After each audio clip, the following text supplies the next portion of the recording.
And tonight we're learning more about plans to put a 5G cell tower, actually more than one, in Denver public schools. Now this has just outraged some parents who say these towers may put the health of their kids at risk. Now we know the list of schools being considered for those towers. Denver 7's Russell Haythorne joins us live from one of those schools. Russell, there has been some backlash about this. Yeah, Jessica, a vocal group of parents questions whether schools are the right place for these cell towers. Denver West, for example, is slated for a new 5G tower, yet the research is still out on the health risks.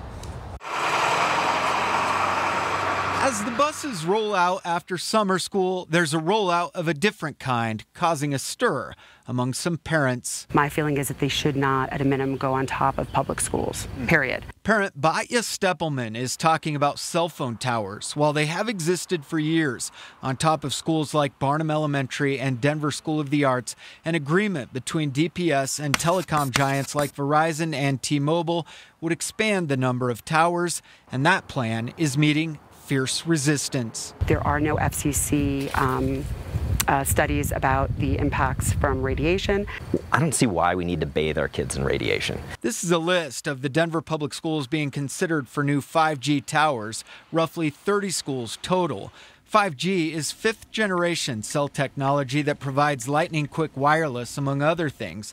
Cell companies lease roof space from schools, which can pay thousands. Some parents, like Michelle Perez, certainly see the value in that. Getting funding for supplies and teachers and schools. I absolutely appreciate that they're looking for other means to make any type of extra funding. Retired Principal Leroy Espinoza agrees. As long as the school's making money and the district's making money, I think that's great. But it's the inconclusive research on the health risks of cell towers that have parents, the district, and other parents at odds. They made assurances of safety. They said that these towers have been researched. I think that if there's no evidence behind any type of radiation or any type of harmful effects towards our kiddos, then I don't think that we should, cause such a big commotion about it unless there's some true scientific background for it. I don't think it's putting kids at risk if you don't have the data to prove it.